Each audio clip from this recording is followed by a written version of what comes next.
రేపు పులివెందుల్లో పర్యటించనున్న వైఎస్ జగన్ బాపట్లలో పిల్లలను విక్రయిస్తున్న పేరెంట్స్ ముఠా గుట్టురట్టు ఇలాంటి టాప్ 10 ఏపీ వార్తలు ఇప్పుడు చూద్దాం. కూటమి ప్రభుత్వం అధికారంలోకి రాగానే తిరుమల నుంచి దేవాదాయ శాఖ ప్రక్షాళన చేపట్టి పవిత్ర స్థలాల్ని సామాన్యులకు అందుబాటులోకి తీసుకొచ్చేలా చర్యలకు ప్రాధాన్యం ఇచ్చామని మంత్రి ఆనం రామనారాయణ రెడ్డి అన్నారు. గత ప్రభుత్వం విచ్చిన వాతావరణంలో దేవాలయాలకు హిందూ దేవులకు కూడా భద్రత లేని పరిస్థితి నెలకొందని ఆరోపించారు. రేపటి నుంచి 3 రోజుల పాటు పులివెందులలో మాజీ సీఎం వైఎస్ జగన్ పర్యటించనున్నారు. రేపు పులివెందుల క్యాంపు కార్యాలయంలో ప్రజా దర్బార్ని నిర్వహించనున్న జగన్ 24న వేముల మండలం భూమయ్య గారిపల్లిలో లక్ష్మీ నరసింహస్వామి దేవాలయాన్ని సందర్శిస్తారు. గత వైసీపీ ప్రభుత్వంలో దేవాలయానికి 1.5 కోట్ల నిధులను మంజూరు చేసింది.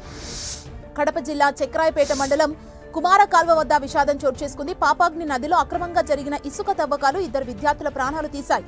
అక్రమ మైనింగ్ వల్ల నదిలో ఏర్పడిన భారీ గుంతల్లో పడి కారపరెడ్డిపల్లికి చెందిన 2 యువకులు మృతి చెందడం స్థానికంగా కలకలం రేపింది. ఘటనపై కడప ఎంపీ వైఎస్ అవినాష్ రెడ్డి తీవ్రంగా ఆగ్రహం వ్యక్తం చేశారు.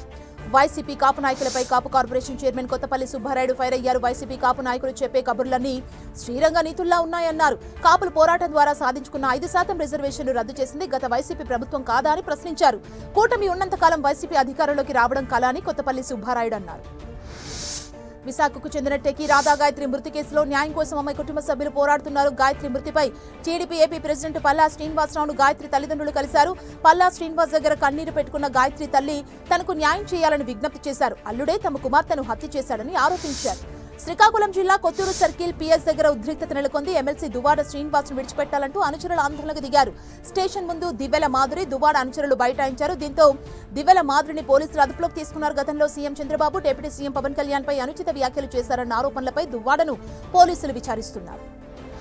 విద్యుత్ వాహనాలను వినియోగించండి, దాంతో పాటు హెల్మెట్ ధరించండి అంటూ Bapatla collector doctor V Vinod Kumar పిలుపునిచ్చారు. ప్రతి సోమవారం తన నివాసం నుంచి కలెక్టరేట్ కు విద్యుత్ వాహనంపై ప్రయాణిస్తూ ప్రజల్లో అవగాహన కల్పించారు. ఇంధనపు పొదుపు, కాలుష్య నియంత్రణతో పాటు సురక్షిత ప్రయాణానికి విద్యుత్ వాహనాలు మేలని ప్రజలకు సూచించారు. బాపట్ల టౌన్ రాజీవ్ గాంధీ కాలనీలో 5 పిల్లల్ని పేరెంట్స్ విక్రయించారన్న ఆరోపణలతో రాష్ట్రంలో కలకలం రేపుతోంది. కలెక్టర్కి సమాచారం అందడంతో జిల్లా బాలల సంక్షేమ అధికారి విచారణ చేపట్టారు.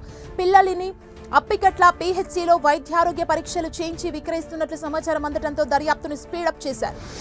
పోలవరం జిల్లా దేవీపట్నం మండలంలోని కొండమొదలు పరిసర ప్రాంతంలోకి పెద్ద పులి ప్రవేశించినట్లు ఫారెస్ట్ అధికారులు గుర్తించారు. ప్రస్తుతం తెల్లదిబ్బల కొండ పులి సంచరించడానికి గుర్తించారు. అక్కడ పులి కదలికల్ని ప్రత్యేక రెస్క్యూ బృందాలు, ట్రాక్లైజేషన్ బృందాలు, డ్రోన్ బృందాలు, ఫీల్డ్ సిబ్బంది నిరంతరం నిఘా పెట్టారు.